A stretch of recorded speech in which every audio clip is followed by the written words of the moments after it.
Well, thank you everybody for coming and attending this session.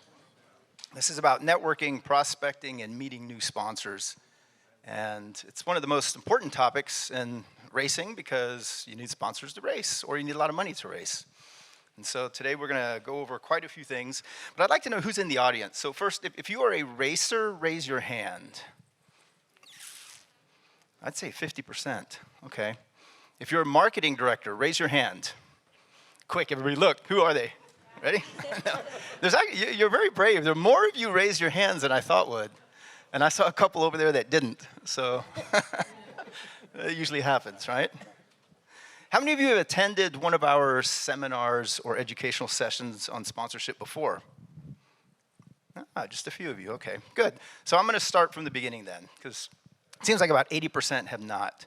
So I'm Alex Stryler. I wrote a book on motorsports marketing and sponsorships, and that's after having worked with Championship Off-Road Racing for several years, and then being part of the Team Lucas program with Lucas Oil for about 8 years, where I sold a lot of sponsorships. And I learned a lot during that time, because when I first started, I would offer exposure in exchange for money to brands trying to get them on board. And after a few years, I learned that's really not the way it works anymore. That's not really what sponsors want. So as I learned, I wrote a book on sponsorships, and I included a chapter at the book at the very end, Some Final Thoughts, which has a small section on networking.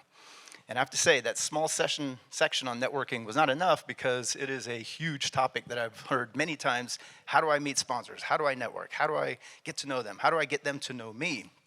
So that's what we're going to talk about today.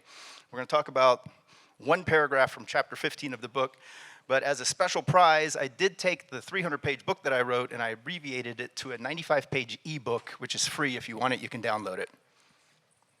So it's a 95-page ebook right there. And if it doesn't work, it's Cole's fault. Where's Cole? My son Cole is here. He's helping me out. It does work? All right, excellent, excellent. So Alex, if they all read that now, can we go? Yeah, we're done. Yeah, thank you, everybody.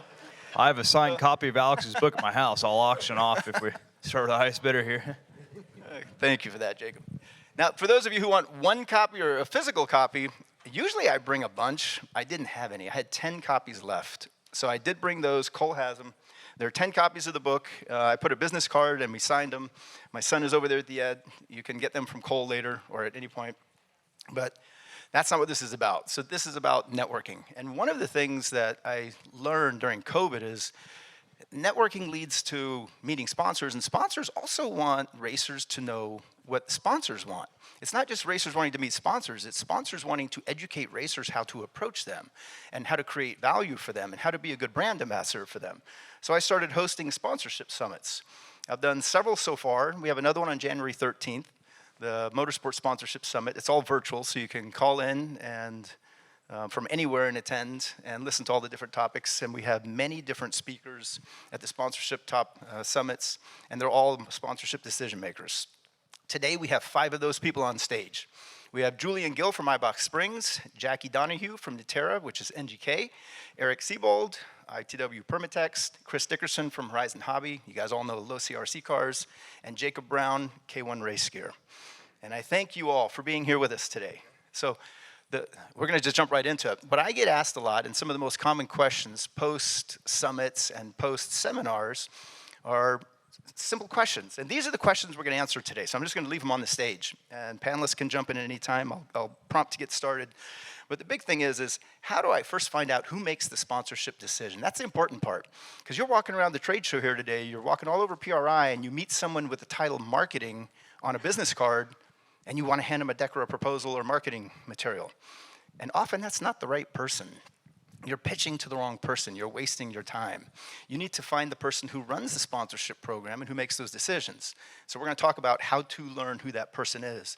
And then once you know who that person is, how do you meet that person? How do you get his or her attention so that you can start a conversation, which then leads to a relationship, which then potentially leads to a sponsorship. And we're going to talk about that today. And then once you have a conversation going and you're starting the relationship, what's going to get them interested in your program? Like, why do they sponsor? What do they look for? And how do they determine value from your program? We're going to answer some of those questions today. So, and also, decks and proposals, we go over this. This is a whole different session. We don't have time today, but there's a big difference between a deck and a proposal. A deck grabs attention. It helps you meet somebody. A proposal is what you're offering to do for them to form a formal business relationship called a sponsorship. If we have time, we'll try to talk about that today, but we usually talk about those in our summits. And then, of course, the big thing is when I give someone a deck or a proposal, how often should I follow up? How soon? And what do I do if they don't call me back? Well, let's ask the experts. Let's ask those people who hear this all day long. And I'm going to start with Julian because you're on the end. Of course. I'll tell you a real quick story, and I'll let Julian take over. In the early 90s, I worked for a company called Bear Stearns. I was in the MBA program of Bear Stearns, and my job was to sell junk bonds. I was selling collateralized mortgage obligations, and I had to find all my own accounts. They didn't hand you an account list and say, oh, these are your customers. We actually had to go find them. So Tammy, my wife, and I, we lived in Midtown Manhattan on 55th Street, 55th and 1st, and I would walk to 245 Park Avenue every day. And as I walked to work every day, there was these certain companies that I would see over and over. One was Allied Irish Bank. One was TAIB Securities, TAIB, Trans-American Investment Bank. And one was BIV, Banco Industrial de Venezuela. So after walking past these for several weeks, I just wrote the names down. Remember, this is 1992. Back then, we didn't have internet. We didn't have cell phones. So I looked the companies up in this thing called Yellow Pages. For those of you under 30, you don't know what I'm talking about. But there were books back in the day that had a name of a business with a phone number. And that's how you look things up. And I literally looked up TAIB Securities, BIV, and Allied Irish Bank. And I called the little number in the phone book, and I asked the receptionist, who is your trader who trades mortgage obligations? CMOs, who trades bonds for your company? And they would give me the name. Then I called that person, started a relationship. And the relationship is usually not just, hey, I want to sell you something, my name's Alex. No, it doesn't go that way. You offer value. If you want someone to pick up the phone and answer your call, you have to give them something that is either information or educate them on something or give them the latest news, or you have to be funny and tell a joke, keep them entertained. So after several months of calling on those 3 accounts, I get a call one day from a gentleman named Tom McGinn from Allied Irish Bank. He says, Alex, offer $10 million Freddie Macs. And I'm like, what? $10 million worth of Freddie Macs. I made $8,000 commission on that one trade from the Yellow Pages. And Allied Irish Bank was my first account ever on Wall Street. They cut my tie in half. On Wall Street, your first trade, they cut your tie in half and you have to walk around all day with a half-cut tie so everybody knows, ooh, you're now a BSD. It's called Big Swinging Dick versus a Grom. The BSDs are the people who did big trades. And so finally, but it all came from something as simple as calling a receptionist and asking, who does your trading and how do I meet that person? And sponsorship is no different. It comes with a phone call to the receptionist to ask who does your deals. So Julian, how many times do people come to you and ask for a sponsorship? You're the CEO of iBox Springs. You're probably the ultimate decision maker, but not the first person in line. There's probably a chain of people and a filter that gets to you. Yeah, I think that's very fair. If somebody comes up to me now and says, like at the show today, I've had a couple of people come and say, I've got a deck, I would like you to sponsor us. And I go, you go and see that guy. He's our marketing manager. We've got our sales manager here. But really, I suppose the question here is, how do you do it 365 days a year? We try and make it easy because, contrary to what a lot of people think, we actually do want to sponsor people. We do have a budget. We set that budget a couple of weeks ago for next year. We want people to give us, because we're looking for new opportunities to get our brand out into places we haven't been before. We have a website, and it actually has a link on there that says, contact us about sponsorship. And we train our salespeople, because that's our main phone. We don't have a receptionist. COVID is another thing that changed. You come straight into our sales department. The salespeople will give you the email address to send it to. And you should, it doesn't always happen, you should get an answer within a few days saying, yeah, we're looking at it, or sorry, it doesn't work for us this year. And that's kind of where we go. But also at the booth, we don't mind. We'll take them, we look at them all. We do try and look at everything, because, as I say, we do want to sponsor people, and anything that's new that we've not done before is interesting to us. And that's very interesting because I met many of my accounts prior when I was with Lucas Oil and Core. I met people in marketing through first meeting someone in sales. VP Racing Fuels is a great example. First, I met Bruce Hendel, who runs the sales program. He introduced me to the marketing director. Now, there's a series of different marketing directors over the years, but once you meet one as they leave, they transition, and you can meet the others. But it's pretty easy to meet someone in marketing if you first meet someone in sales. But you have to form that relationship. You don't want to sell to them in that first meeting, in that first introduction. Then you're a pesky salesperson. And then next time you come up, they know, oh, that's the salesperson, get away. They're not going to take that call. They're not going to entertain your time. Jackie, how about with you? Have you gotten a lot of decks and proposals this weekend? I have, but I actually, a lot of people, so we have an open sponsorship period. Probably a lot of you guys know that. We do it for 4 months where we accept an application. But actually, I mean, with this show, it's so great because a lot of you guys come year after year. And honestly, I mean, this show is really at the tail end of, when you should be going out to try to get a sponsorship. So really this show, you should be building the relationship. So you should be coming by, introducing yourself. And I really appreciate that. Until you come up and introduce yourself to me, if I don't know who you are, you're a name on a paper that I have to go out and research, right? I'm looking at your social and I try to get a gist of who you are and if you'd be a good representation for NGK. But I do love when you just come up and say, hey, I just want to introduce myself. We have a quick conversation. Those are the relationships and those are the people that stick in my head. And then when I go back to review the 600 resumes that I've gotten, I remember the 10 people that came by and said something to me. I mean, NGK is really built on relationship. I'm not interested in sticking a sticker on someone's car and having them giving them spark plugs in January and then hearing back from them in December. You're essentially setting up yourself for an interview with our company to represent NGK the whole year. So we want to make sure you mesh with the team. So just like those little things just go a long way. Setting up an interview to be part of marketing of the whole team, I love that. Yep. Because that is so true. When you are sponsored by a company, you become a brand ambassador for them. You become a representative for them at events where they can't go. You're an extension of their marketing arm in the field because they don't have employees to send there. So show them how you can represent at these locations and events and places where you go, even when you're not racing. You don't have to race to get sponsored. You have to just represent a brand. Right. I mean, when I say Team NGK is the best team, I mean it because we have the best team. I can trust them to go out, represent our company when I'm, like you said, when I'm not there. And you also said you get 600 resumes sometimes at the end of a show, and I know that's quite a bit. Eric, I know with you with ITW Permatex, you get a ton of decks and proposals. How many do you often get, and is that the best way to approach you, is to hand you something? How can someone meet someone at ITW Permatex? So, first of all, like on average, I would say I get one a day.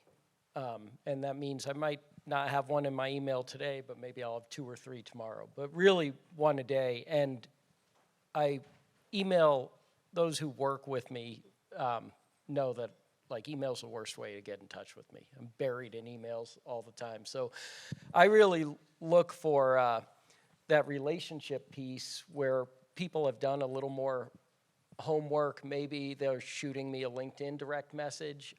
I've had people follow me on Instagram and watch things. Trust me, it's not a real engaging account. But the point is they're showing an interest. They're learning a little bit before they're just sending an email with an attached race resume and schedule.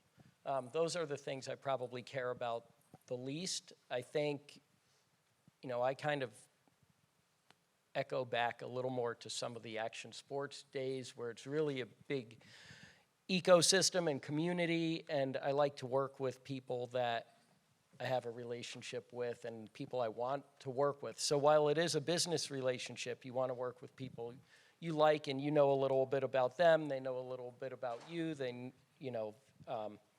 whether it's inviting me and my kids out to the track so they can sit in the car or doing whatever, like building that stuff and building that rapport then leads you to the point where you're in a position to put forth a proposal and take that relationship to the next level.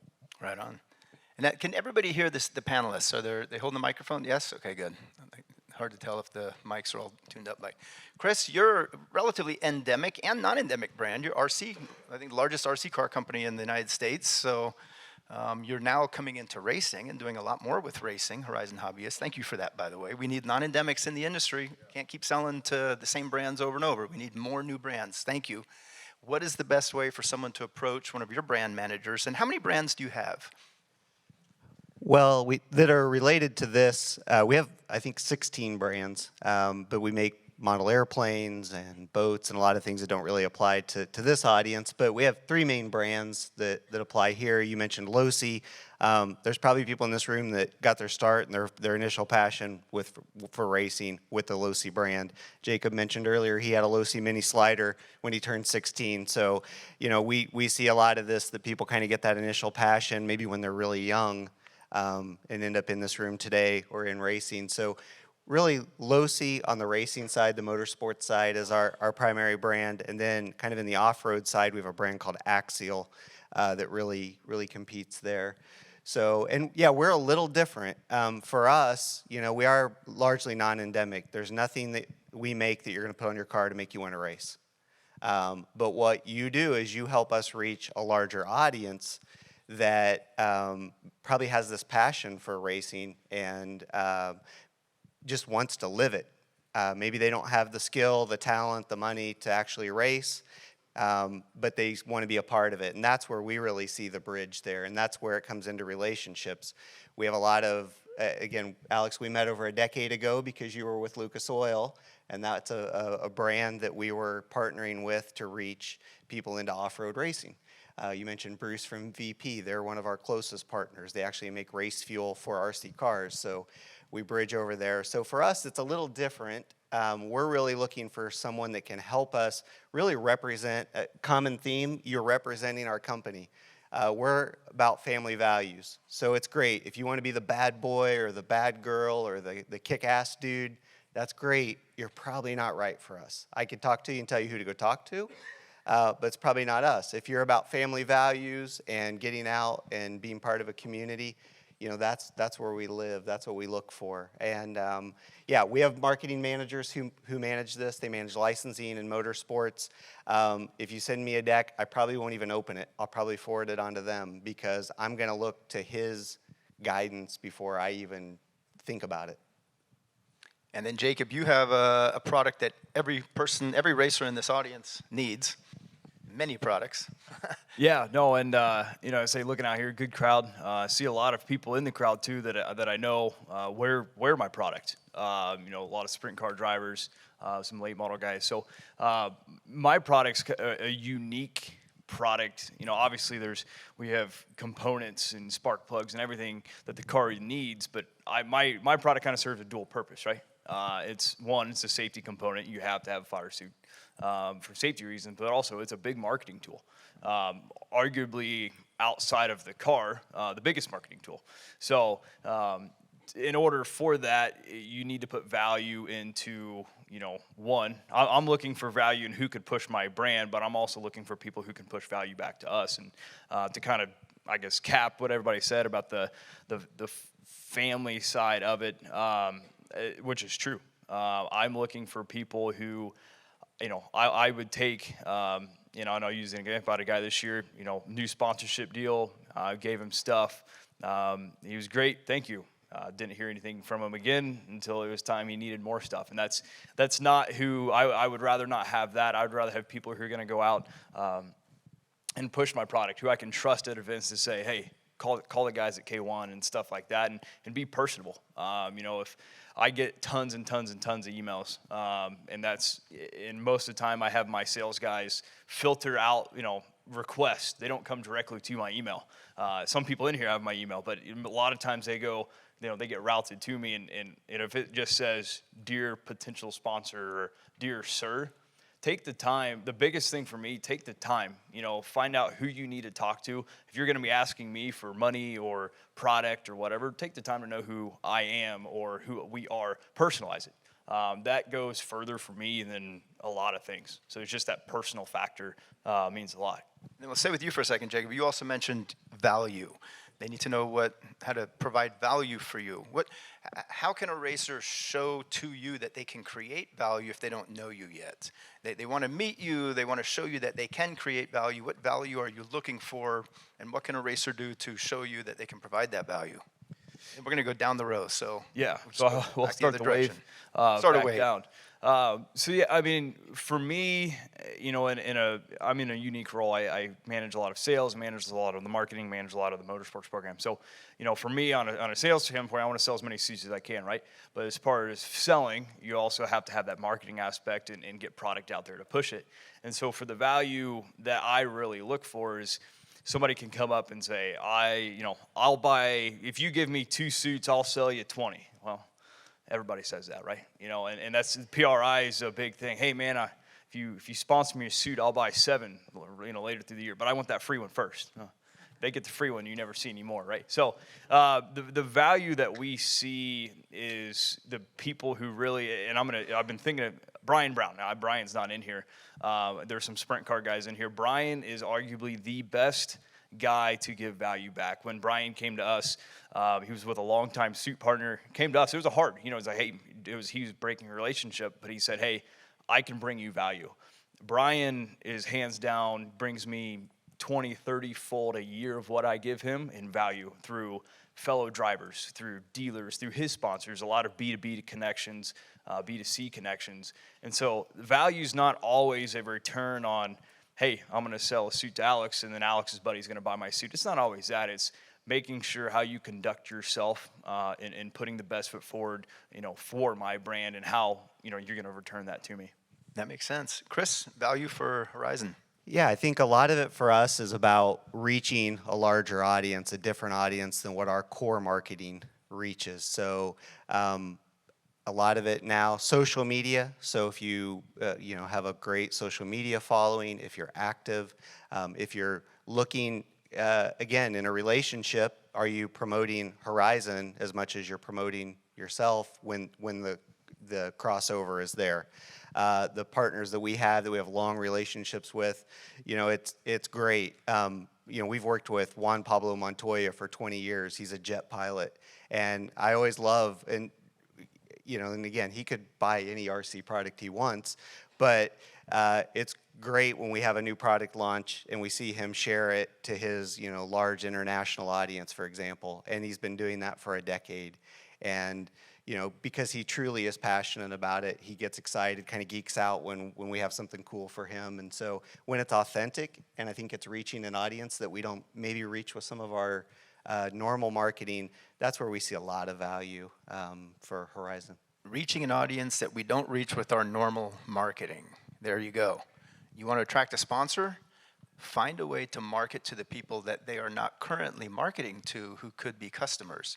Remember what I said at the beginning, become an extension of their marketing arm. If you can show a company, because companies have budgets for employees and for marketing, they just don't have 1 million marketers all over the US or all over the world. So if you can be one of those marketers for them by reaching demographics and geographics that they don't, that's how you provide value, at least for a company like Horizon. How about ITW Group, Permatex? And how many brands are under the ITW umbrella? Well, ITW and automotive aftermarket probably has about 12 or 13 brands, which include like Rain-X and Blackmagic and Gum Out and Slime.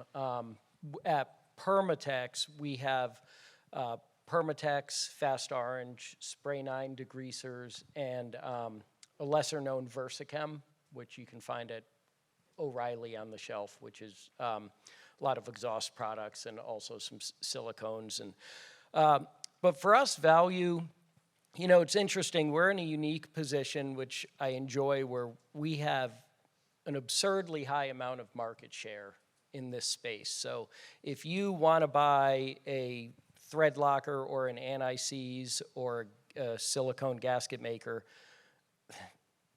I've got a 98% chance of getting that sale already. So if someone comes to me and offers me, you know, sticker on a quarter panel or sticker on the hood, it kind of doesn't matter because I'm getting that sale anyway. And so my team and my company and my personal goals every year are tied to our new products. So pushing the new products is what counts. So I'll tell you, some of the most like impactful initial contacts I've gotten over the past few years have been when people have reached out and said, hey, I saw you came out and got with something brand new. I can do this for that. Or it reminded me of something I could do for you. But anytime I can tie something to a new product launch, that's where my goals are going to be based for the whole year. So tying it to something we've done new, and it doesn't take that much to look at a company's website or their Instagram and see what they've come out with recently and what they're pushing. And whatever they're pushing is where you can help. It's not the bread and butter stuff that's been out for 20 years. It's the new stuff. And automotive companies are the same way. If you ever want to go after Ford, General Motors, Toyota, if they have a new product launch, a new car coming out, that's where the budget goes. Usually a majority of a budget for that year or that season are with the new releases. So Jackie, recently Natera was, or NGK, let's say, was rebranded, or talking about the parent company Natera, and that happened last year. You have a lot of different products, but not just spark plugs. How do brands and teams, brand ambassadors and teams provide value for Natera? Yeah, so, the spark plug sales and the automotive aftermarket sales that we make are basically funding all of these new ventures that we're getting into. You might have, if anyone's been on our website, we're going into medical, we're doing shrimp farming, we're doing all kinds of new things because, someone keeps telling us that the ICE engine's gonna go away someday, and we just wanna be prepared to go into different things when that does happen. But like for as far as value goes, I'm on the same page as the ITW guy because we just launched coils, like mod coils. So everyone who's been coming up to me and talking to me was like, what could I do for NGK to help you? And I'm like, well, that's a great question because I just got a KPI for next year to sell 1 million coils. So how can you help me sell coils? And some people were like, geez, I can't help you sell coils. I don't even run coils. Well, you're selling yourself short because I know you drive a truck or I know you're driving, your Nissan to and from the grocery store. So, people are looking at you and they trust you, right? So that's the whole thing about when you're working with us, when we're having you on the team, we know that you have a lot of people that look up to you or ask you advice. I laugh because, Randy Meyer goes to the track and he's the NGK guy. They go right to him and ask him product questions and all that kind of stuff. So those are the types of people that we want representing our products. So if they say, hey, Randy, what are you using in your car? What are these NGK ignition coils? How are they? They know when they talk to him, they're going to get an honest answer. He uses the product. That's how all of our sponsorships are run. You have to use the product. We don't sticker slap. We don't give out money. We don't do anything like that unless you're authentically using the product because we know those are the best people to represent the brand, right? Because you're using the product, you love the product. I would suggest to any of you, look at what's in your engine, and those are the people you should be going after. You're already using the product. You can easily sell that product. You can sell yourself to them to sell the product. It's like a win-win. I've had people come to us and we're like, oh, we already use our product, so we should work together. That's awesome. That's why I welcome that any day. Julian, how about you? Same thing? Do you have to use iBox Springs to be considered for sponsorship, or how do teams create value? Yeah, I like this bit at the end because I can just go what they all say. Ditto. I don't have to do anything. But no, I think, I actually asked our marketing manager before I came in, I said, what do you want? What gives us our best value? And he said, with today's way of getting through social media, it's content. We want as much content as you can give. We're not going to guarantee we're going to use all of it, but the more content you give us that we can put out on X, Twitter, whatever it is nowadays, TikTok, all of those sort of things, that helps us because we don't want to keep repeating the same thing. We want our audience to be interested. Oh, I've not seen that before. Oh, that's new. Or that didn't see that again. And the second point I think that is treat our product or our logo, if you want to call it that, with respect. And somebody touched on it, being a badass and doing this. I've seen people who've put posts up about us, and it contains a load of cuss words. I'm sorry, guys, you get a straight X through that. Well, I'm not interested in that. Again, we're a family company. We want the right image out there. But, so again, content is the king for us. And then, Jackie, you have a similar experience with some stinking products, right? Yeah, I had someone come up to me. Microphone. I'm sorry. I had someone come up to me to get sponsorship and told me that all they wanted was 160 stinking spark plugs, and they would put a sticker on on their car, and it's as simple as that. So I was like, don't do that. I love that. I love that. I probably gave you the 160 to go away, but yeah, I said, well, what else, can you do? I mean, like I said, you don't have to be a social media maven. You don't have to have 1 million followers, but I am going to look at the content, and I'm going to see what you're doing out there. Any types of video, like we were saying up here, any type of content's good as long as it's within what we're looking for. We obviously don't want anything that's going to make the brand look bad. So True. Well, in that case, let's go back to the ITW guy. When someone gives you something to represent themselves, deck proposal, marketing flyer, what's the most effective? What should someone in the audience, if they've started the relationship with you or one of the other brand managers of an ITW product, what's the first thing they give you, or how does that start? So, all right, well, I guess I'll say what the first thing they give me is usually, a deck. Some are better than others. I see some decent ones. I do. Some are better than others. I think the one piece I'd say universally that's missing a lot is they will give me in those decks, maybe if it's a good one, the series demographics, who the series talks to. But one thing I find lacking a lot is who is their personal audience? Who do they feel that they connect with? What's their image and their persona, and what's their audience, and then how does that align with us? I think that goes back to what you were talking about with kind of the bad boy image, right? If we think about energy drinks, right? The bad boy image belongs to Rockstar. They've got that person aligns with their image. That might not align to ours.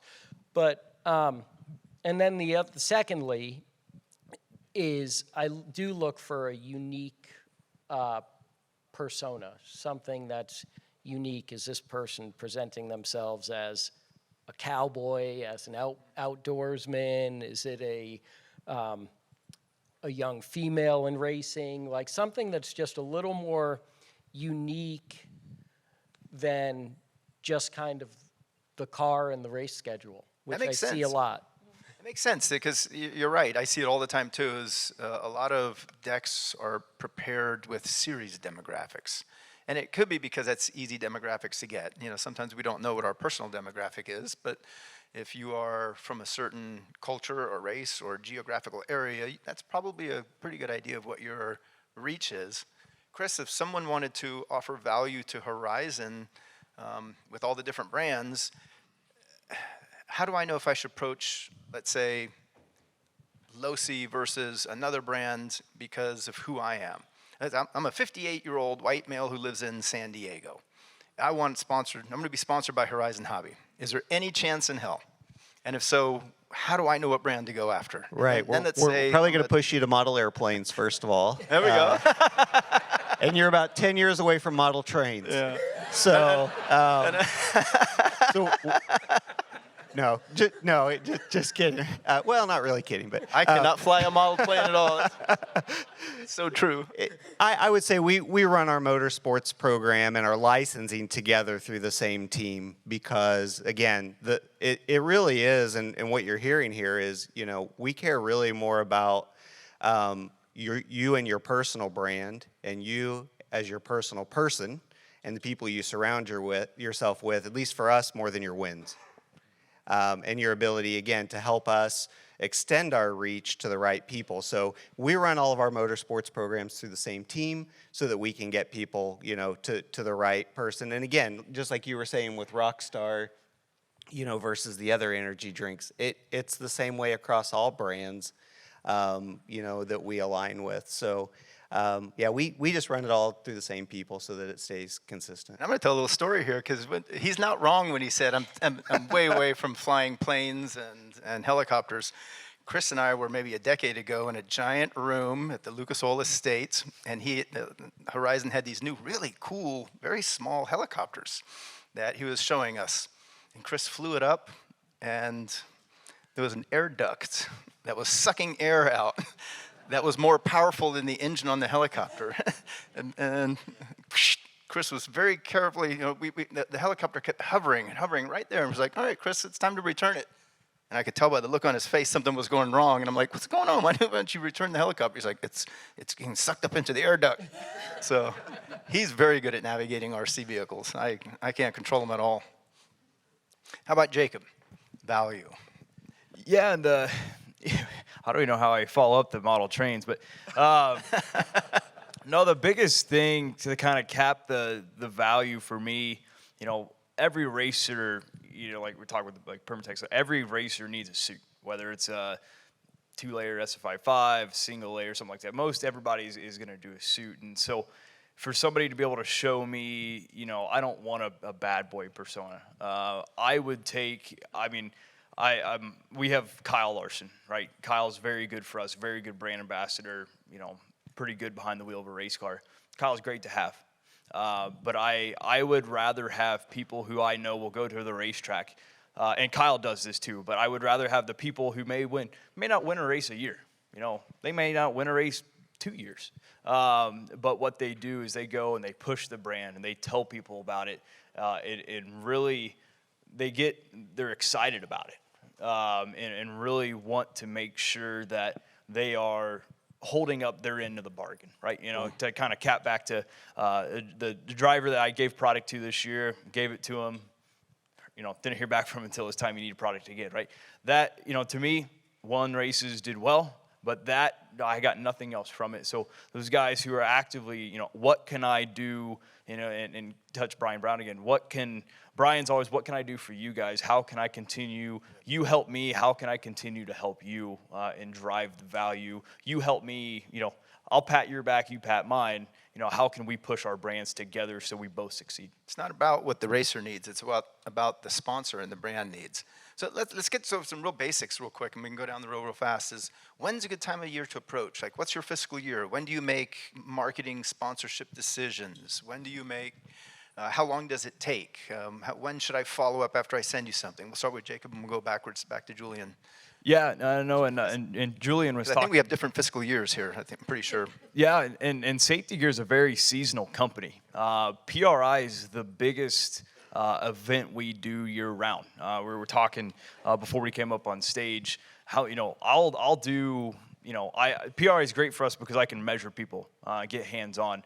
A lot of times, you know, and I love race car drivers, but race car drivers sometimes aren't very good at measuring themselves. And when you're building custom suits, that creates issues. And so for us, this is a big show, and then, you know, come September, October, racing season's starting to wind down. They don't need suits anymore.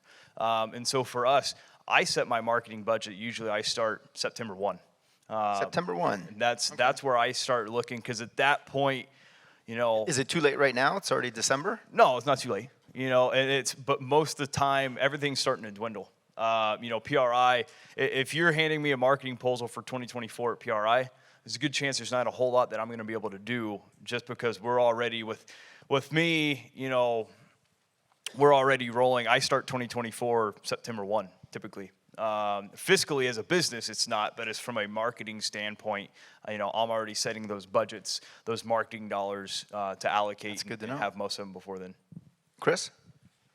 Yeah, from a budgeting standpoint, we're on a calendar year, but I think Eric said it really well. For us, it's a lot. We have a lot of new product introductions, and so what we'll try to do is align two things. One, the new product introduction, and then if we're tying that to a full-scale race season, the timing of the full-scale event. So for us, we came out with a quarter-scale motorcycle this year, and so we're already doing our planning. I know it doesn't impact this group, but we're planning for Anaheim 1 in January because Right on. that's Hope the to see Super you there. Bowl. Yeah, so that's the Super Bowl for that event. For NASCAR sponsorship with Michael McDowell and FRM, Daytona's the kickoff for that. So we're a little different than maybe the others. We're kind of trying to align our new products with where are we going to most have the opportunity to reach that full-scale motorsports crowd with the right product. Do you have any product launches for grassroots racing that anybody in the audience here may be able to help you market? Yeah, we have Losi has a drag car, and then we have some things that'll be next year that would be very applicable for this group. Is that why you're here at PRI today? It's part of it, and non-endemics and motorsports. I love it. Yeah. So we, and again, these relationships take a little while to build. So we tend to kind of try to match the two, and we leave a little room in our budget for some unknowns. Yeah, good to know. All right. So we're on a calendar fiscal year, so everything resets January 1st, which basically means that in early October, I'm in a room with, so you've heard people mention ITW and Permatex. So ITW is Illinois Tool Works, that's our parent company. So I'm in a room with executives from Illinois Tool Works in early October presenting our fiscal plan for next year. Now that doesn't mean we have to know exactly what we're doing with the money at that time. But once that gets the stamp of approval, the next kind of 8 weeks after that are when I'm deciding what to do with the money. And that's not to say there's not, for the right opportunity, you can always find some money somewhere in the budget when there's an opportunity that you just can't pass up. But in general, the planning process all happens, say, late September to mid-December. Okay, thank you. Jackie? Yeah, so we're fiscal year budget, but we still budget similar to a calendar year. So, our sponsorships open from August to December. I would say, like at PRI, really at this juncture, we're probably too late. But building that relationship for the following year, and like I said, it's funny because I had somebody come up to me to talk to me about, like what he said is. Being creative with where you find the money. So they actually came up to me and they were talking to me about getting into Summit. And my ears, I was like, Summit? Okay. They want to do something with Summit. I'm trying to sell coils. Is there something I can do with Summit and you and these coils? And I have co-op funds in Summit that I can spend their co-op funds to do something. So there's all kinds of creative ways to do it. It's just, getting a little bit deeper and like what you guys are looking for, not just the whole getting spark plugs and product and stuff like that. Like I said, that's, the bare bones sponsorship, and that's the August through December timeframe. But there are other things that we could do like that, if we talk about it, that we could find money. You just said something that I have not hit on yet, and I just forgot, but I'm glad you mentioned it. Co-op marketing funds. For those new racers, because there's quite a few racers and most new people in the audience, what are co-op marketing funds? So we have customers that they get money. They basically accumulate money on sales. So then it becomes like a kitty. And they used to call it co-op, but now we call it marketing partnership funds because the way we spend it. So in the past, long time ago, a customer might accumulate a great amount of money and then want to buy like Atlanta Brave tickets or something like that. But now, since COVID and all of that, we kind of changed the way we're spending that money, and it's more putting it back into things that we can, translate into sales. This is definitely something we could translate into sales. So we could use, race teams to push product. It helps fund you. It helps sell our product, and it also helps our customers sell product. So those are the types of things that they're super interested in, and that's creative ways I can use money that technically doesn't come out of my budget, but is money that's available that we could spend. Excellent. That's just like what Eric was also saying is sometimes we can find the money, there are co-op funds, which we often don't talk about. That if the budget is closed and you have a good relationship, they might find some marketing co-op funds to help you out. So a no is not always a no. Sometimes it's a not yet. Julian, fiscal year and when do you make sponsorship decisions? All year. I mean, we're looking at different opportunities every week of the year. And because I look at sponsorship, or we look at sponsorship, not just for racing, it's also for show cars, SEMA, even here, local events. So yeah, we set our budget October, November time, and it is true that probably 50% of that budget will be gone by the end of March. But the rest, we sort of, I'm not saying hold back, but we know it's going to come in waves. And there could be somebody that approaches and said, like, I've got a one-off opportunity to do a race here or do something like that. Can you get involved? And again, we look at it to see what we're going to get back. So we're open to any proposal from anybody every day of the year. We don't mind. And even some now, in fact, we were talking to somebody yesterday that we're talking for 25 and 26 season. But that's great. I love that. He's come with a really good plan. He's thinking ahead. He's coming back to what he can offer us, how we can work with him. And we've got plenty of time to plan it and make sure we get it 100% right. Excellent. So I'm gonna come backwards and ask all the panelists if they have any last advice or tips and tricks on sponsorship. But before doing that, there's a microphone in the middle, and we have only about 12 minutes left. So we can take 4 people, let's say, if someone wants to get up and just stand in line for the microphone. And when we're finished with the last advice, tips and tricks, or tips, then, and by the way, while you're doing that, if there's a QR code on the seat, if you could rate or review this session, PRI appreciates that. It helps them get us bigger rooms next year if they think you like the session. We try every year for a bigger room, but let's start with Julian. Any last minute advice? And then when we finish with Jacob, we'll go to the microphone. Yeah, don't get upset if we say no. It's, that's just because it didn't work this time. It could work next time you've come up with something. Yes. And also, Exactly. please don't come up to me at deck when I'm 3 beers into a 6-beer night and get upset that I've forgotten all about you 2 days later. Nice. Jackie.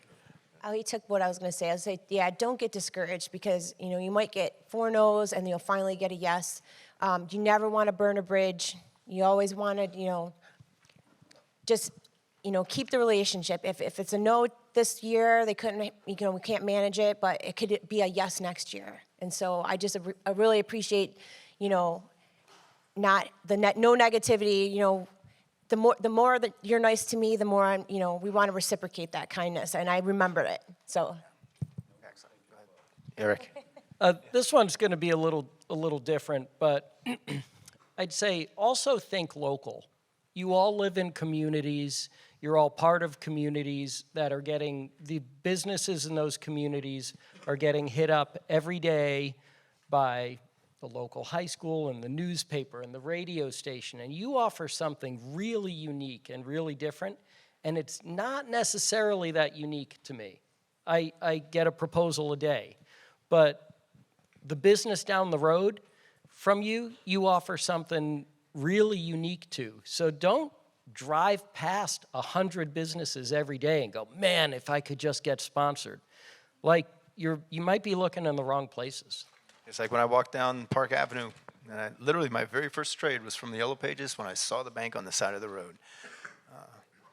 You mentioned you get a proposal per day, and that's on an average work day. How about during a trade show? How many do you get? I'm curious. We get a lot here, but this is How many do you take home? This is like our #1 end user show, and I drive here. We're 5 hours away in Ohio, so I do take them all home, and I look at them a lot for the marketing content, see like how well done they are, and we have I say that, think local, and you could be looking in the wrong places. That's not to discount what you can do here. I mean, we have people here in the room that we've been giving product to for years and that we've developed relationships with, and that'll continue to happen. So don't let me discourage you from what's here in front of you as well. I just want you to think broader. It doesn't have to be here. Makes sense. Chris? Yeah, I think just like the title of this seminar is networking. To me, networking is about building connections and building the right connections that carry through. And I mean, Jacob and I met less than an hour ago, and we realized that last year at the Chili Bowl, we actually worked together indirectly, sponsoring one of the teams. And so, you know, we have a connection now. And I would say, again, do the research to see. I think the suggestion earlier was look at what you're already running. You know, do you have partnerships there? Can you extend those partnerships beyond that? That's what networking is trying to figure out the connections from kind of point A to point B. I think that's really important. And then the other part is you are an extension of the company that you're wanting to work with. And it's a marketing thing. Some of you may say, well, I'm not a marketing guy, I'm a racer. I'm not a marketing gal, I'm a racer. Well, okay. We need a marketing contact. And so if you think about it through that lens, or somebody on your team can think about it through that lens, you'll get to the right place, and maybe you'll get fewer no's. If you're not getting no's, you're probably not asking enough. But I think part of it is just how do you use that, build a strong network so that you're kind of going and making the right connections would be my advice. Great. Jacob? Yeah, no, and if I had to sum it up in just a few words, be personable. You know, there's hundreds of racers in this room, and you know, I'll talk to thousands of people, and I'll forget 90% of the conversations I have this week just because I'm talking the whole time. Be personal. Put that best foot forward. Take the extra time, the extra effort to directly address it. It doesn't necessarily have to be just me at K1 or any of these guys. Take the extra effort because, you know, what is the extra mile is, you know, less traveled, and that's true. You know, the product I sell, it keeps you safe, but it's also a massive marketing tool, and think of it that way.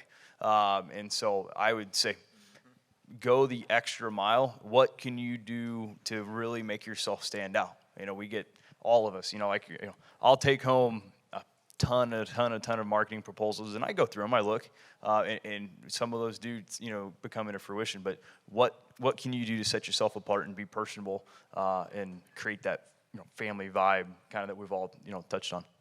Thank you. Thank you. Let's go to the questions then. Just have a few more minutes left. Can you guys hear me okay? Yes. Okay. My biggest question is, first, my name's Kyle Lockrow. I'm a driver in NASCAR, ARCA, and I do some amateur road racing. Biggest question I have is why, as an industry, and when we go to present to you guys, we hear through the grapevine when deals don't work. We're hearing in March, you sign this deal, everything's great in February or January. Come March, you're getting guys that don't call you back. You're getting guys that are putting out content. You're getting people that are cursing, doing this, that, and the other.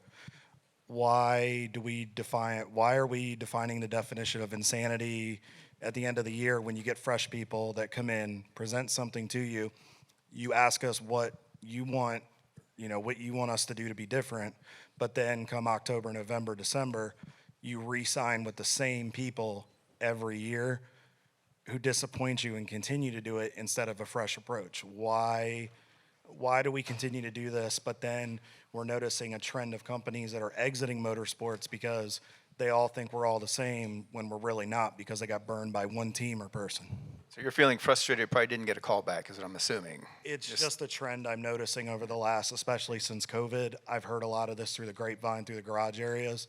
You have a right to be upset, but if you're getting upset, why do you continue to reward those that don't put in the effort? And yeah, they might have a good following on social media. Why not try something new with a guy that may be a little bit different, but maybe wanting to go that extra mile, who's willing to do the appearances, who isn't going to charge you an extra $5,000 in hidden fees to come do an appearance? So that seems to be a valid question. I guess most people in this room probably have gotten more non-callbacks than callbacks after sending out a DECA proposal, and it's frustrating. I remember when I would spend a lot of time and effort trying to reach a new brand, and I thought I put together the most awesome presentation, and then I'm ghosted.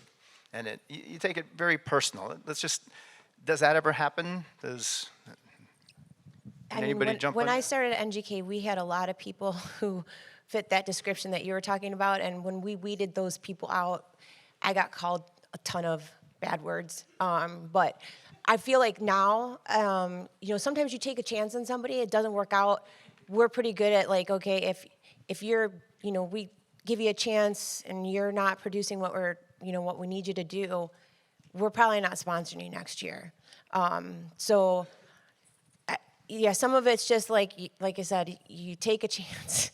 Sometimes you get burned, but I feel like for the most part, we have been doing our due diligence and checking people out. All right, well, thanks, Yeah. Jackie. We only have 4 minutes left, and thank you for the question. 4 more questions, go ahead. Hey there, Chris, questions for you. First off, my name is Joe Tovo. My boys race cars, and when they're not racing their cars, I'm at a hobby shop twice a week buying parts from them bashing too much. So, yeah, thank you. Thank do you. guys- yeah. Does Horizon Hobbies do much with B2B sponsorship and marketing? And if so, can you give me some details on how that works? Maybe we could talk afterwards because I'm not sure when you say B2B exactly, what the definition there is. So we could talk about that. Okay, let's do that. Thank you. Hi, my name is Vivian Topaz. I'm a content creator, or at least I'm working on trying to be. I kind of wanted to come up because I know a lot of people who are trying to break into the content creating scene and trying to be someone who makes quality content that's worthwhile to you guys. What types of content videos are you looking for? Are you looking for people working on the cars, driving the cars, review videos, installation videos? What kinds of content serve a you great guys question. the best? Great question. Thank you. I think all of that. I mean, you want that variety, and I think we touched on it a little bit earlier. It's because you don't want to keep repeating the same thing week after week. You want exactly what you've just said, all of that and more.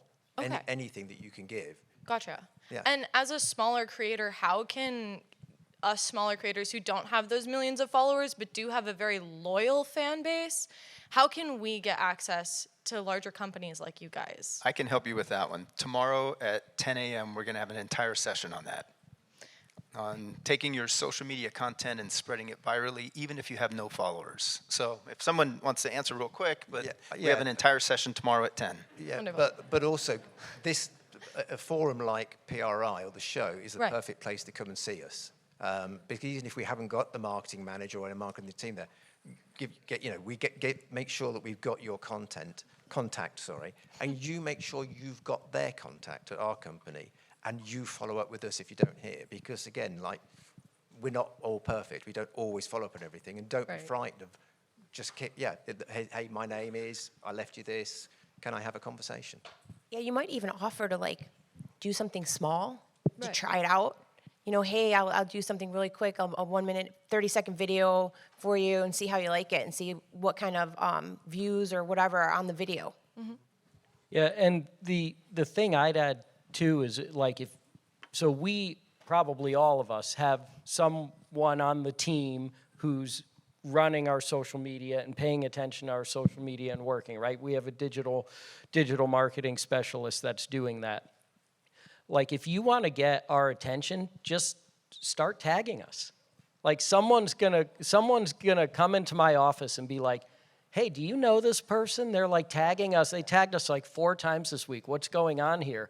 And if the answer is no, I don't know you, then next thing you know, we're all on your Instagram and we're looking and right.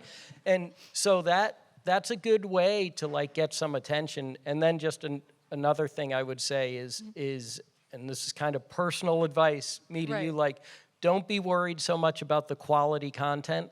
With your consistency of posting, you're going to develop your skills and your quality is going to come. Right. So just take the first step and start posting stuff. I know you probably already are, but some people aren't. Right. But just start somewhere without worrying so much about oh, it's got to be perfect.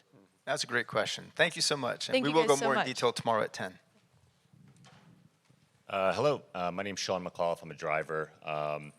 My question is, I've been self-funding until now, and I drive GT4 cars. The parts that we can use are very limited. So as a driver that's not really looking for parts to put on the car, really just looking for money to put towards the program, what does the different decision-making process look like for you guys when someone's asking for money and not parts? I know, with Not us, money's hard to do. Product's always easy. There's a lot of different allocations that we look at and we do as far as for me to be able to give you a suit, right? If you're on GT4, it's easy, right? I could give you a suit coming to my booth, right? But for me to write you a check, I got to go through a lot of budgeting. I got to go through a lot of channels. Got to look through a lot of things. So I would definitely say, and I think I could probably easily speak for all of us here, product's easy, money's not. What often happens is if you can show that you generate sales for a company and it's significant, they'll take a percentage of that sales and throw it back to you. So it often goes to sales. Yeah, absolutely. And touched on like the co-op, marketing stuff and how that generates dollars and stuff like that. That's probably a good route to go down as well. Thank you for that. Thank you. Hi, I'm Hannah with Hannah T Motorsports. I'm a driver and an agent. I represent a couple of Formula Drift drivers. My question for you guys is how much of your budget is for like part sponsorships and how much is for monetary? And when you find someone that you want to sponsor, how do you differentiate between where you want to put them on either of those budgets? Part B. Julian, you have a very expensive product. So why don't we start there? Just go there. I mean, we set a sum for the year, and that's it. And a percentage of that is product, as we've always said already, and that's probably the higher percentage of that budget because it's easier. But we do have a cash allocation. And again, we've already touched it's that looking for that.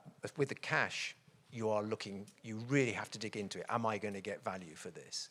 And is it going to be a long-term relationship? Is it a one-off for a year, and you're going to get me a quick few sales here, or are we going to be able to build something over a 2, 3, 4 year period? So that's more important about the cash. Right. Thank you. Thanks for the question. One more. How do you guys value broadcast viewership over in-person viewership? That's a great question. Yeah. Streaming media, television media, broadcast media versus in-person one-on-one activation. Where's the value? So I can start with that. Yeah. Products that are small and not as expensive that you can give out, sampling, for example, let's say beverages. Beverage companies love sampling because they want their new customers to try their product. Food and beverage companies are usually that way. Nobody goes to a store and buys a strange food or drinks something they haven't tried. So companies want you to try that. So for those companies, sampling is very important. For other companies that have large marketing budgets and very few staff, they tend to go more with financial sponsorships, but those are also the non-endemics. In my experience, endemic brands, most of those on stage are usually product. Non-endemics, like the energy drinks, they're more cash because you don't need 15 pallets of Monster. What you need is some of their profits in order to race.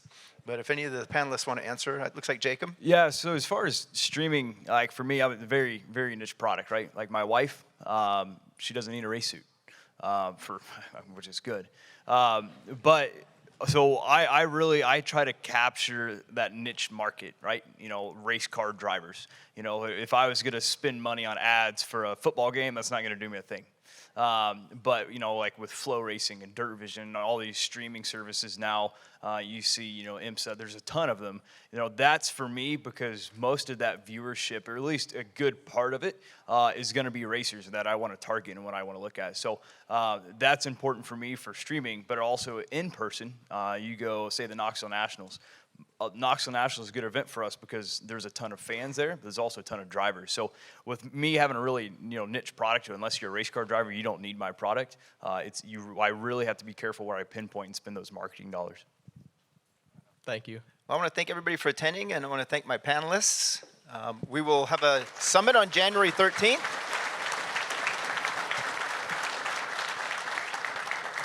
Cole has something.